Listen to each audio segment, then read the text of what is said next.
Hello, everybody. This is Renee and Angie Lightnecker here from the C.A.P.E movement presenting the mindful method.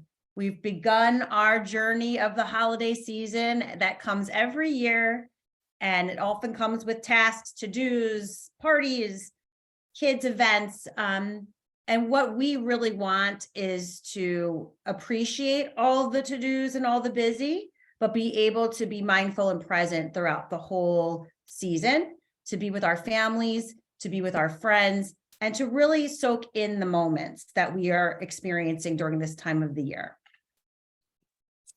Yeah, so we're really excited to share with you. I'm Angie Lightnecker, so I'm the other sidekick here.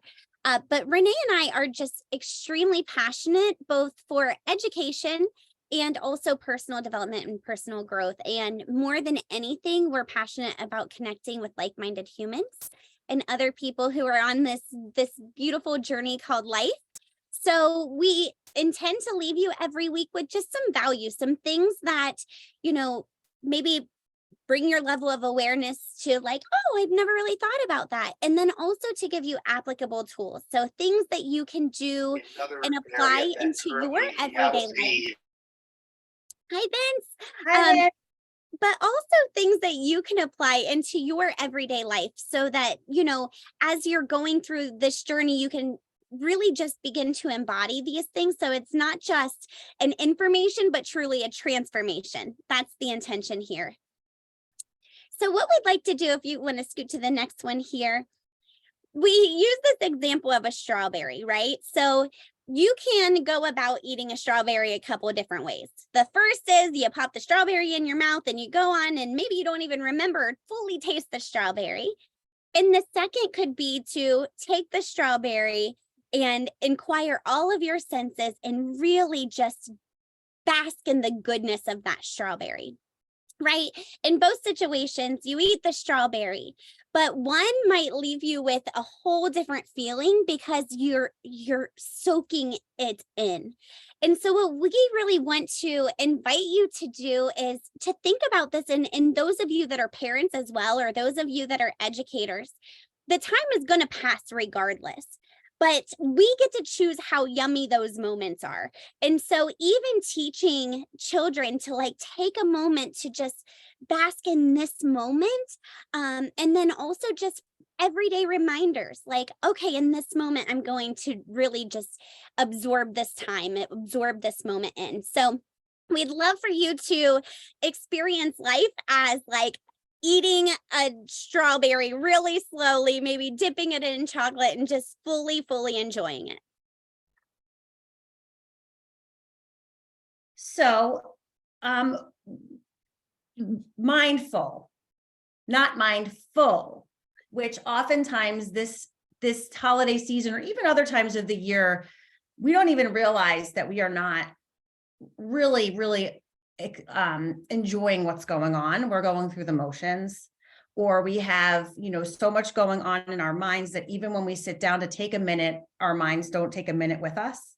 So we really, our goal is to, really express the importance of being mindful, especially during this time of the year.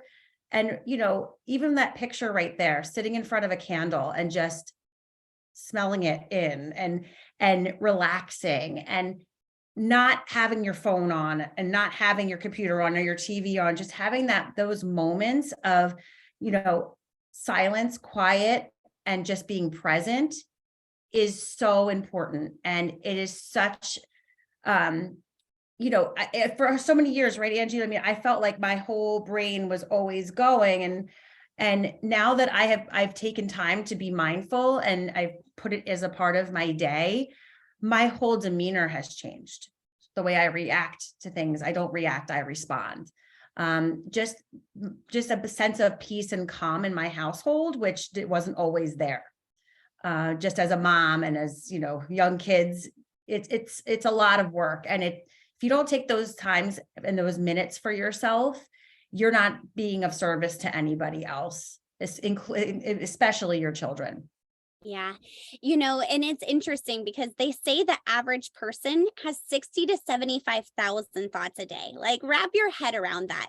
And we know that that's true, right? Because we've all had those moments where we were driving to work or going somewhere, and maybe in our mind, we were doing our to-do lists and thinking of our tasks and all of these things, right?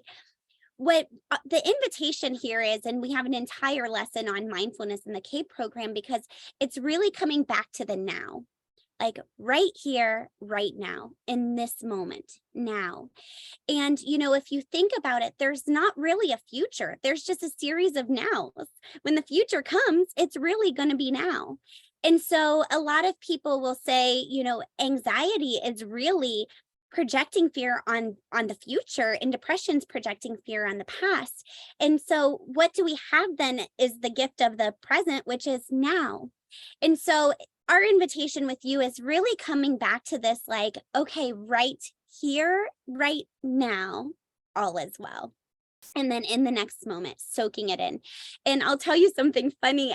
When I taught first grade, we would have meditation time after recess. And my kids craved it. And so if I would have a sub, and my sub would be like, I know your lesson plan says something about like meditation or mindfulness. She's like, your kids were going crazy over not being able to do that. And as soon as I'd come back, they'd be like, the lady didn't even let us have our meditation time. So I say that to you to say, kids crave that too. Like, we all desire to have peace. And, we can find those little pieces of time anywhere in our life. We can create those spaces for peace. Oh, Vince, it's great to see you, bud. And Tarifa's here. Tarifa, yay. Welcome. Aloha. Okay, so we're going to leave you with some thoughts here. And the next one. Okay. So 5 practices. So of course, C.A.P.E is children and parents. Children and parents empowered. So everything we do is meant to be something that you can integrate into your life. If you don't have children, it's still something you can integrate into your life. If you do have children and you would like to teach these practices, they're all things that the children can do as well. So first is intentionality. So this is something that can be with us 24/7 because we're the creators of the intention. So again, going back to that strawberry example, we could throw the strawberry without intention and we just don't really taste it. Or we could set the intention that I'm just going to really soak in this moment and really enjoy it. That's the way that we can go about life. So setting the intention early in the morning, like, I'm so excited to connect with all the humans today, or I'm really excited to be as present as possible today. Before you go into a building, setting the intention for how that's going to go. Intentionality is something that at any moment in time, we can stop, drop, and set an intention. So, think about this as you're going about your daily routines, things that might be quote unquote routine, stopping by the coffee shop, having your coffee in your hand, setting an intention. You could drink that coffee and that moment would go, or you drink your coffee with intention and really soak it in. Everything is more magical when we create intention around it. Okay, so this one was going back to what I said, just inquiring your senses. This is something that's really, really easy for children too. So it's like, okay, in this moment, what do you see? And you can even use your hand. Like, what are 5 things you see? What are 4 things you can feel, 3 things that you can smell. So really just inquiring your senses will bring you back to this moment right here, right now. Okay, so this is cute because have you guys ever had moments in life where you looked at your photo album and you're like, oh, I can go right back to that moment. Like, that was just so awesome. Or you smell something and it reminds you of something. So this is doing it moving forward, not moving backwards. So any moment, and this is great for the holidays, right? Because you can really just snapshot. And it's really fun to teach kids to do this. They're like, I love this moment, snapshot. And you begin to really set the intention, like, I'm choosing to remember this moment, snapshot. And so it's real fun. And I encourage you guys to do it too. It's like, I'm going to take this moment in, and whether you do snapshot or not, it's a really great way to just absorb and be mindful in that moment. This is something that I'm going to cherish. This is something I'm going to remember. So stop, drop, and snapshot is a really cool practice that can be integrated. Oh, thank you guys. Anytime and anywhere. It's just really something cool. And Angie, you mentioned something about your wedding that you and Hank did that was really neat, that I know for a fact that I did not do when I got married. The night went by, there were some people I didn't even get to say hello to, and I felt guilty for years after when I would see them. I was sorry you came, but I didn't get a chance to say hello to you. So that was really like a great idea that you had, was not just in big events, but every time you're doing an activity or you're having a moment of peace, just taking even a snapshot of that moment to really go back to when you're feeling a little frazzled or you're feeling like overwhelmed a little bit. And just to kind of mentally bring yourself back to that moment is also a really great practice. Yes. I'll share that with you quickly. So one of my bridesmaids, we had 12, both of us. So it was a big wedding. There was lots of planning and everything. And she's like, okay, Ange, I'm just giving you and Hank a heads up that I'm going to come capture you during your wedding. And you're going to take 5 minutes to just soak it all in. And so the day went by, the night was going by, and it's all a blur. Except this one moment where she had us go, and for 5 minutes, I have goosebumps speaking about it. For 5 minutes, my husband and I stood on the balcony and we just watched all the people smiling and dancing, and there was laughter and cheersing, and his grandma was there. And it was just such a magical moment. And I'm so forever grateful. I told her my favorite part of my wedding was that day, like that. But again, that intentionality. And so, those are the things that we get to from, as we raise our level of awareness, we get to kind of see a lot of things through a bird's eye view. And so this is a great opportunity to remember to do that, whether it's, going and doing a holiday tradition or doing something special with your family, like just taking those 5 minutes, because sometimes we spend all the time doing the things or wrapping the things or putting the tree up but just soak in the goodness of this moment. Because I love how Brene Brown talks about, when she would ask people like, what do you most miss or whatever, they always just miss the little moments. It's the little things. It's the way someone speaks, the way that they do. And I think it's such a beautiful gift to teach our future generations, like that this is like a superpower that they get to have all the time, to just be present and soak in the moment and really enjoy it. So yes. Okay, so this goes along with the snapshot, but this is a really cool practice, especially with kids, is to teach them ways that they can be grateful. So anything that they're grateful for, and they can actually grab it and put it in their heart. So it's the gratitude heart practice that we've created in the C.A.P.E program, but you literally just take it and you put it in the heart. And so you can talk to each other like, I'm so grateful for this. I'm going to put it in my heart.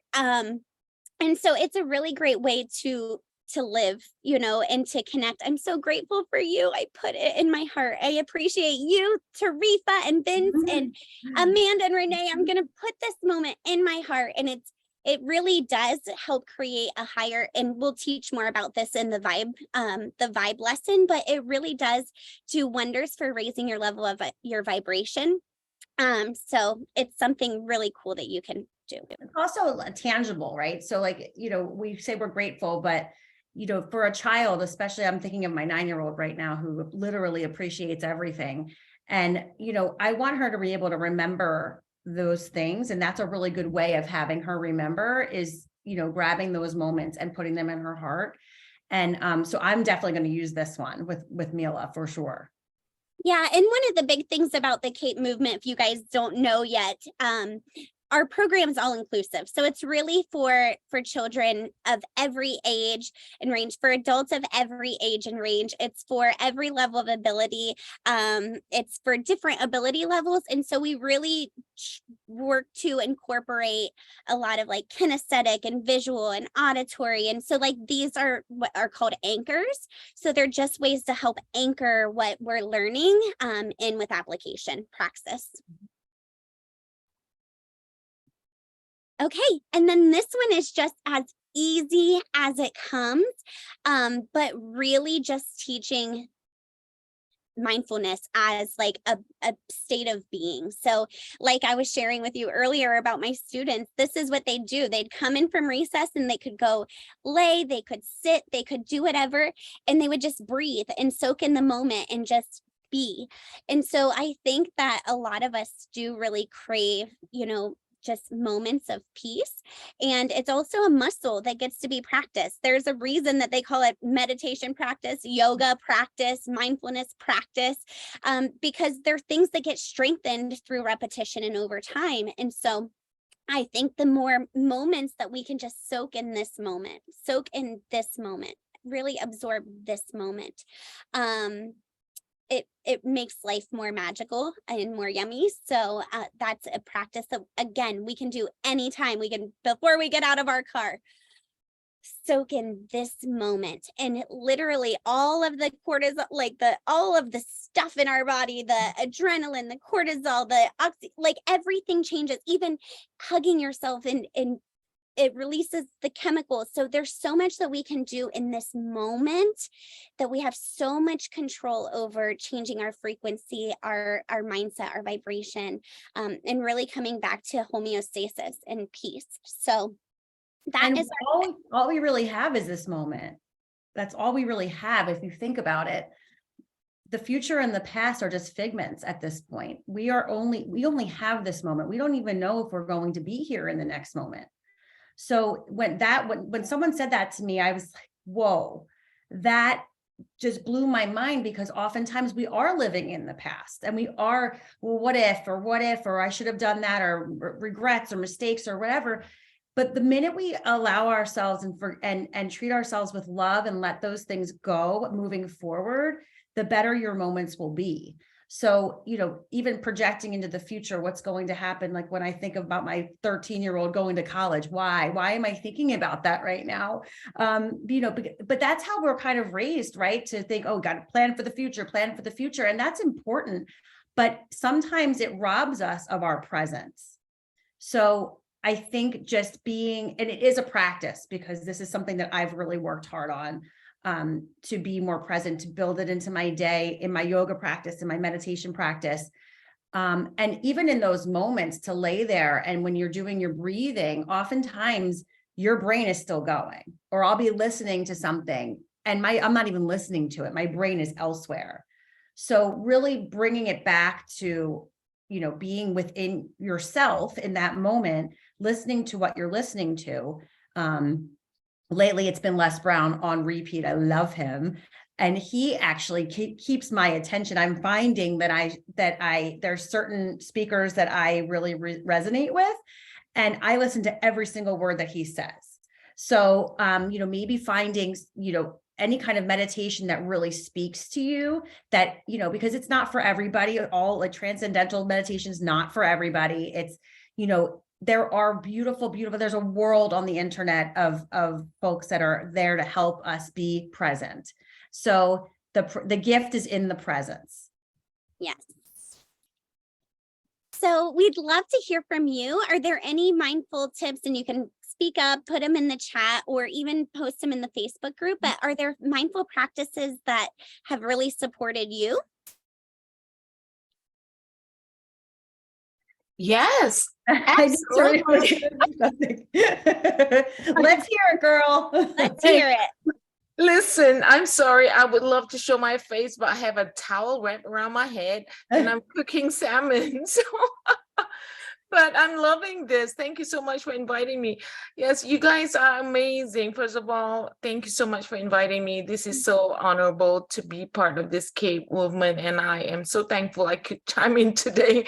It is all about the present. You guys nail it. It's being in the moment and having to teach that to your children, like at a very young age. This is priceless. This is, so fundamental because we waited, we had to correct and reprogram and reinvent, recreate 40 some years of conditioning mental program. And because we are operating on robotic movement, so daily habits. So if we can do that at this very young age and to teach this, being present and understanding this is powerful. This is like, you hit the home run right there. So that's my 2 cents right now. We love you, Yeah. Teresa. Thank you. I agree. I think this is something that's needed. My children are older, although they still live at home. My daughter does suffer from a little bit of anxiety, and we get into it because I'm a firm believer that you are what you surround yourself with. And if you watch cheeseball TV, you're going to become a cheeseball. And it's not only television now, it's everything that we have in our hands. I also had I don't want to say it was a dream because it didn't really end up there, but I wanted to create. I worked in daycare centers when I was younger, and I mean younger, like when I was in just in 8th grade and through high school. My mother was a director of a daycare center, and at that time there was no technology, and everybody was going through their routine, they're getting their exercise, there were activities, and we just don't see that anymore. I came up with an idea to create a cartoon / children's book called Donnie the Dolphin, where he was just positive no matter what was happening under the sea and all that other fun stuff. And that was, gosh, when it was later in high school and even in college, but it never came to fruition. But this is great. I think, especially what's going on in the world, one of the things that I loved about the strawberry thing, you may or may not know that I have a nonprofit called Wines with Causes. But anyway, I have a huge wine collection, and I enjoy the senses. But one of the other things that I've incorporated in my practice is some oils and essential oils. And you can't find too many of them, but they certainly do resonate with what you're trying to bring out in your mindset. So maybe a peppermint eucalyptus will help with stress. And I'm just really, this is in the embryonic stage, just starting to discover this, and don't know where it's going to go, but that's something that I want to keep incorporating. Obviously, cooking and the senses and all that, you can change and pivot your emotions and your vibrations with certain things. But I think this is great, and I'm happy to be here. We might have to talk to you about all these things. So hopefully Don the Dolphin comes back and it's the power of yet is in effect. But we would love to chat with you because that is something big time that we've been talking about is integrating, all the senses and actually having C.A.P.E kits that arrive at their doorstep with modalities and tools that they can use. Yeah, and it's funny. One of the fun things about one of the things that I used to teach when I would do seminars for servers in restaurants on wine is I used to take different items, whether it be olive juice, black olive juice, green olive juice, cinnamon, and so many times people in the nuance world would turn around and say, I know what this is. They'd smell it, and then they couldn't say what it was because so much was going on. And then we were teaching them, hey, focus, concentrate.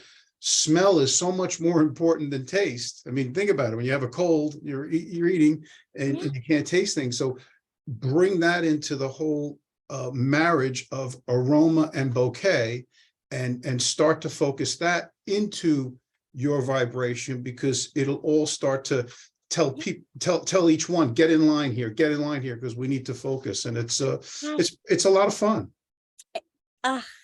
So cool. So And cool. I Okay, love what- we are sorry, going to I need to talk more, Vince, about this. This is amazing. Yes, yes, yes. I just wanted I love what you were saying about the senses too, and I think it speaks to each one of the 5 things that you talked about as well. And each one resonated with me, and I have examples of each one. But what I really wanted to tee off was Vince, you're talking about the senses, and I was a Montessori teacher for several years, and in Montessori there is a whole subject area. One of the 5 subject areas is sensorial, and it is all about using using your senses, developing your senses, and it runs the gamut of all senses. But then one of the things that you do in that area is like meditation and how to center yourself and be intentional and things like that. So pretty cool. Which is Can why I we're so honored to have you in here. can I piggyback on that? Yeah. My God, this is amazing, Angie, Renee, and Amanda, Vince. Wow, what perfect group here.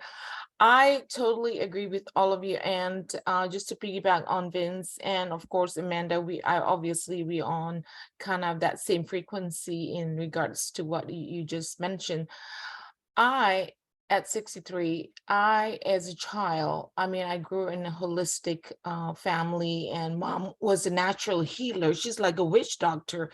Now, without the knowledge, without the guidance, without those paths, when I was such a young girl, I won't be doing what I'm doing today.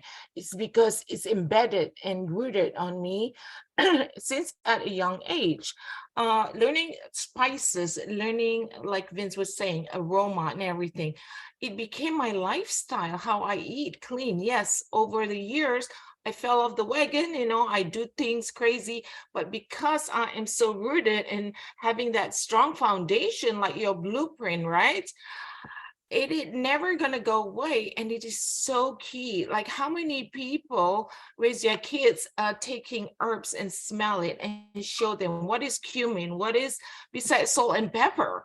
I remember when I first came to nothing, it's not trying to tell North America or between Asian or whatnot, but I was a bit in culture shock how people don't realize spices, a lot of things that I use, well, it's part of my diet. Like turmeric was becoming a trend at one point. I thought, I grew up with this. It's not a trend. People making money on it. It should be a daily habit. So going back to what you're saying, Vince, this is such a good collectively collaboration and implement it into C.A.P.E. So you can have like a program on the side to add this so that the children can learn these things, and the parents, not only their children, but the parents are learning as well as they're teaching their children. Yes, Tarifa, thank you so much. And Vince, if you're not aware of kind of the foundation of how we're creating C.A.P.E. is really this. It is a collaborative of everybody bringing their zones of genius. This is not a Renee and I thing. This is a we collective thing. And so Amanda's bringing a lot of her knowledge. She was a Montessori teacher. She said she does sound bowl healing and all sorts of cool things. And so we just want to create a movement of people who are bringing their unique zones of genius into this movement, and that's really how we believe that will create more ripples of impact and really. And then you also have another captured audience with the family with special needs children. Yeah. And that, I'm so fortunate that I'm, I shouldn't say that, because every time and it happened last night with Anne, she told us in our group that she has a special need, or 2 special need children. And the first time that I was ever an encounter where a family told me that they had a special needs child, I didn't know what to say, so I said congratulations. And it goes a long way, because those people are special. I have another friend that has a deaf daughter. She's older now, but she couldn't believe that her daughter would sign that I'm I'm more special than you. I'm above you. God made me. And it's incredible the confidence that some of these children have. And everybody in society may look down or stare or whatnot. And I think this practice is something that that community can embrace. And, you know, you talk about the senses and then and the music. What more can make an individual pivot or feel better than what we're talking about there in the whole, you know, culmination, if you will, of all the senses being stimulated. Yeah. Oh my gosh. Yes. Yes. It's so interesting. This morning, I don't know if you can see my chicken scratch. I got a download of instead of disability, called it a different ability. And so I wrote down not disability, it's different ability, because we all have different abilities, and exactly, that's, if you know Lisa Kennedy, her son Chase has autism, and so she's actually fine-tooth combing our entire program and going through it with Chase. And so that is our commitment, is that this program will be all inclusive, and every parent, child, teacher's needs will be met throughout this program. So it's really an honor to have you and Tarifa and Amanda, all of your wisdom and just belief in this. So thank you guys so very much. Thank you for being here, and thank you for, you know, your offerings during this, because, you know, I would have never known that about you, Vince. So Yeah. that's really cool that now, you know, we can chat about that, and how we could maybe incorporate your knowledge into our, you know. And that's one thing that I wanted to kind of talk to Brian about. I had mentioned it a little bit a while back. I forget which group, and unfortunately, I'm starting to grab some time and